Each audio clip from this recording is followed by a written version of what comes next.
After drafting Patrick Ewing in 1985, the Knicks' championship hopes were rekindled. But while Patrick made them a perennial playoff team, they couldn't get past the second round. So in 1991, they took another major step. The New York Knicks are very proud to announce today the appointment of Pat Riley as head coach. When Pat Riley arrived in New York, he wanted to establish the Knicks as the hardest working, best conditioned, toughest team in basketball. Well, I remember when our first day of practice, he was setting up trash barrels at each end of the court, and we were wondering why he was doing that. Then we found out because most guys was running over to the trash barrel and letting it all out. Riley restored a Knicks tradition, defense. It was a defensive-oriented, physical, rebounding kind of team, and we played that to the T. Oakley with the rejection and a hard fall taken by Newman. We were more of a in-your-face kind of team. You know, no layups. We're gonna put you on your butt. Down low to Thorpe. Jam blocked by Ewing. Thorpe gets it back. Head fake. He's double teamed. Forces it up. Ewing blocks it again. And Patrick Ewing, a majestic warrior now inside. While Ewing anchored New York's rugged defense, he would have plenty of help from the team's co-captain, forward Charles Oakley, whose blue-collar style personified the Knicks. He was a special player because he did all the dirty work. Most guys don't want to go out there and dive on the floor, don't want to go out there and play hard-nosed physical basketball and bang night in and night out. He loved it. He loved it with a passion. That was his deal. Riley's Knicks also featured two basketball vagabonds who found a home in New York and a place in the hearts of Knicks fans. I think John Starks and Anthony Mason kind of epitomized what the Knicks were during that era. Literally, those two guys were fighters just to have a living in the league. And they played with such passion that the fans really related to them. I mean, Mason was a New York guy, so they loved him right away. They loved the tough nastiness. You know, he played with a nasty look on his face. And then Starks, he was such an enthusiastic guy, you know, would dive 3 rows into the seat. He was sort of like an adopted New Yorker. Everybody knew how much this guy wanted to win, and he instantly became a crowd favorite. In Riley's first season, the Knicks won the Atlantic Division, became known as the league's toughest team, and revived the Garden magic of the early 70s. Knick games once again became a marquee event in New York City. 10 on the 24. Chief deflected by McDaniel. Starts the outlet. Cross the court for Jackson. Behind the back, X-Man. The whole city fell in love with the Knicks again. And it wasn't Reed and Frazier and DeBusschere, but it was Ewing and John Starks. You know, and the Knicks became significant again. Though they would lose to Michael Jordan and the Bulls in the playoffs, Riley was building the Knicks into a powerhouse. In 1993, they tied a franchise record with 60 wins and made it to the Eastern Conference Finals. Once again, Chicago was waiting, and the entire city was buzzing with anticipation. Everybody wanted a ticket, and everybody wanted to be there. It was like going to the best Broadway show. You do to get a ticket for this. I waited online all night, so I had my game 1s, I got game 5 and game 7. New York captured Game 1, sending their fans into a frenzy. And they were a minute away from winning Game 2 when John Starks would catapult himself forever into Knicks lore with a play simply known as the dunk. We're down to 50 seconds left in the fourth quarter. Starks, yes! What a move by Starks, who was able to sky to the basket.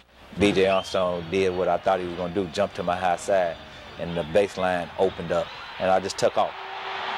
But Game 5 brought a more painful memory for the Knicks. It was the turning point of the series. Ewing for Smith. Smith. Strip. Smith. Stopped. Smith. Stopped again by Pippen. What a play by Scottie Pippen. Final seconds. Jordan for Armstrong. And the Bulls have defeated the Knicks. For the third year in a row, Jordan and the Bulls would bring New York's season to a bitter end. But Michael's sudden departure after the 1993 season changed the NBA landscape. Now, the fact that Michael was gone, opened up, I think, the gates for a lot of people's thinking, that this was our chance. We had spent 2 or 3 years together building this team. The core had stayed intact. we've improved, we were smarter, and now this was our chance, and we took advantage of it that year. In the 94 playoffs, the Knicks dethroned the Bulls in a hard-fought 7-game series. And after all the heartbreak at the hands of Chicago, the taste was that much sweeter. But while one nemesis was conquered, another awaited in the conference finals. The Indiana Pacers and their clutch sharpshooter, Reggie Miller. Those were wars against Indiana. Those were wars. 5 minutes into the fourth. Here's Miller again. And Reggie Miller in an animated discussion with Spike Lee. Miller pops and hits again. Reggie Miller giving the choke sign to Spike Lee. When the Knicks lost Game 5 at the Garden, down 3-2, nobody thought the Knicks were going to win Game 6 in Indiana. And I went to Indiana for that game. And I remember with like a minute left, the ushers in Indiana were roping off the court because they wanted to keep the fans off the court for their celebration. They were going to the NBA championship. But John Starks got hot. The Knicks have missed their last 4 shots, and the question is, can they show poise? Shot clock at 4. Here is Starks. John Starks giving the Knicks an 84-76 lead. And Starks tees it up, does it again. A 3-pointer for John Starks, who is on fire. This series is headed back to Madison Square Garden in New York. Game number 7 coming up on Sunday night, 7 o'clock Eastern Time. This bruising series was now down to 1 game, and Game 7 would come down to 1 play, with the Knicks trailing by a point in the final minute. Ewing with the pick. Here's Starks. Obviously, I went in there, got it high off the board, missed it, and I was like, oh man. And all of a sudden, I seen Patrick at the corner of my eye come in. John Starks with the drive. Ewing. And the Knicks by 1. 2 and 8/10 seconds to go. And here's Workman for the 3-point shot. And that will do it. The New York Knicks headed to the NBA Finals to go up against the Houston Rockets beginning Wednesday at the Summit. And they are celebrating here at Madison Square Garden. The Garden seemed like the roof was about ready to come off the place. The fans were just going bonkers. It was hard getting out of there. I had to wait 2 or 3 hours before I left the Garden that day. I'll never forget when we finally ended up in the finals. You know, and Patrick, all those years, was able to go step up on that scorer's table, you know, one time. It was a great, great experience. The Knicks moved on to their first finals appearance in 21 years, where they would face the Houston Rockets, and Ewing was matched against another superstar center, league MVP Hakeem Olajuwon. With the series tied at 2, New York fans were ready to erupt in the pivotal Game 5. Still, the Knicks were trailing in the last 2 minutes until they finally exploded. There's Starks hits a 3, and the Knicks lead by 1. There is Morey for 3, came up short, and Starks feeds it ahead. Harper gets it down, and Mason gives the Knicks a 5-point lead. New York stood on the brink of its first NBA title since 1973, but would have to win it on the road in Houston. Down by 2 at the end of Game 6, John Starks would have his chance, but Olajuwon's fingertip would change the shot and the course of Knicks history. Starks for 3, came up short, and it will go to a 7th and decisive game. If that had gone in, you know, that was the first championship they had won since, you know, back in the glory days and the Holtzman days. Had that shot go in, you know, it would be Starks Square Garden right now, probably. Instead, the championship slipped away with a loss in Game 7. And after the following season, Pat Riley stepped down as head coach. To this day, I have great compassion for Patrick and the guys that I coached that I couldn't do one little thing to get them that ring in '94. You don't get many chances. You just don't. But that's life. Came so close. The ball could have bounced, you know, either way. To sit there in Houston and hear the celebration, you know, after we lost, it was rough. You know, it was crushing. After Riley's departure, the Knicks turned to his 33-year-old assistant, Jeff Van Gundy, to lead them into the new era. The contrast between the glamorous Riley and the no-frills, workmanlike Van Gundy couldn't have been more pronounced. The difference is Pat Riley is Hollywood, he's got the hair slicked back, pretty boy. Jeff, he's more blue collar, going bald, bags under his eyes, staying in the office till he gets in there early, staying until, real late.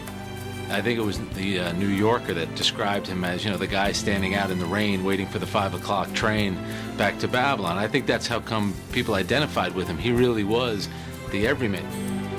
So, in that way they're different, but when it comes down to getting the team ready to play, they're the same because Jeff was definitely a Pat Riley disciple. He believed in a lot of things that Pat believed in. As a team, and I'm including the players in this, the last thing they want to do is be congratulated for playing hard anymore. They want to win and win big. He's a fighter. He and Riley are much more similar than they look, than you would expect, and it worked.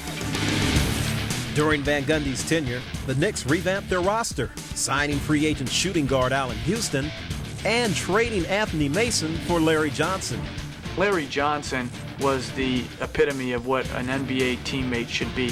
When players talk about all they care about is winning, very few are believable. Larry Johnson lived and played what he said. He had no use for stats. He had no use for anything but whether he helped the team win or lose. While Van Gundy kept the Knicks among the NBA's elite, their playoff frustration continued. New York failed to make it past the second round in each of his first 3 seasons. It was clear at that time that team, the one with Charles Oakley and John Starks, had run its course. The Knicks would make more dramatic changes heading into the 1999 season. They traded away veteran mainstays Charles Oakley and John Starks to get younger and more athletic with Marcus Camby and Latrell Sprewell. Look out, Sprewell!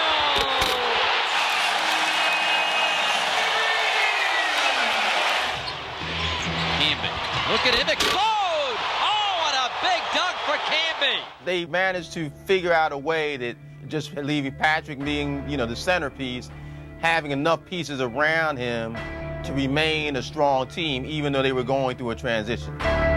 Despite their added depth and talent, the Knicks stumbled through the 99 regular season, falling far short of expectations. It's this kind of out-of-control basketball that has doomed the Knicks time and time again this year. Jeff knew that his job was on the line, and the players knew that, if they didn't win that year, there were going to be big changes. Barely making the playoffs as the 8th seed in the East, the Knicks would find themselves facing their arch rivals in the first round, the Miami Heat, now coached by Pat Riley. The teams would end up meeting 4 straight years in the postseason, with each of their ferocious battles going down to a deciding game. That rivalry became one of the greatest rivalries in the history of the game without it ever being a championship rivalry. Every single possession was life or death, and that's how both teams went at it. With the jumper, he puts it in! Patrick Ewing knocks it down! The top-seeded Heat were heavily favored to win the 1999 matchup, but the Knicks stunned them by winning Game 1 in Miami. Blocked by Camby. Camby rejected the Witherspoon shot. Here comes Childs. The lob for Camby. The underdog Knicks had shown that this series would be as closely contested as all the rest, and the team split the first 4 games. In Game 5 in Miami, New York was down by 1 in the final seconds, with the game, the season, and possibly Van Gundy's job on the line. Van Gundy calls a play a triangle. That usually means something for Ewing. Out in Houston. Houston ducks under. Got it! With 8 tenths left. And the New York Knicks have become the second team in NBA history to knock off a number 1. Ignited by the miracle in Miami, the Knicks cruised through the second round, sweeping Atlanta in 4 straight. Along the way, a new folk hero had been born at Madison Square Garden, Coach Jeff Van Gundy. Everybody had heard the rumors that, Jeff might be gone if the Knicks didn't make a playoff run. And when it became obvious that they were going to make a run, the fans at the Garden started to chant Jeff's name.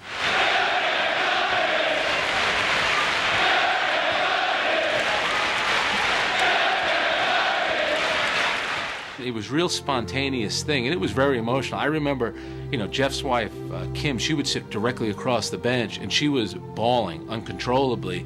And I think Jeff saw her, and he took, he had to take a sip of Diet Coke because he was about to break down.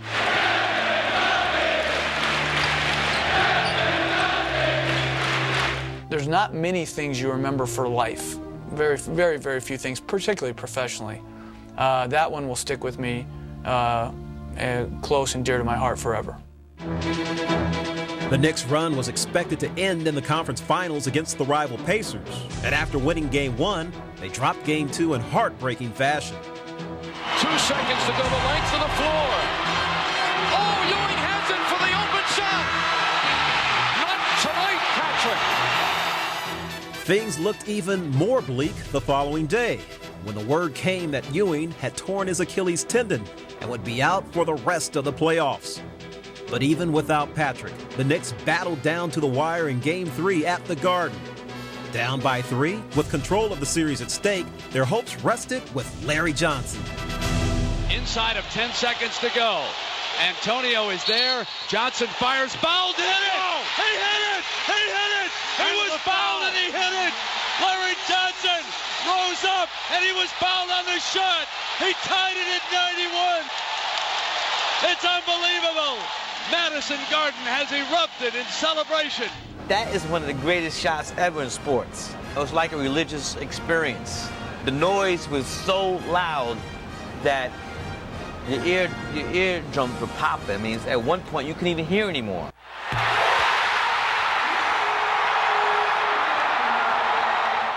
The big thing about that shot is it wasn't just that he made the three-point shot. He then had to step to the line and make the foul shot. That was as money a foul shot as anybody has made on the Knicks in the 90s, and he stepped up to the line and knocked it down, and it's still one of the most memorable shots in Knick history.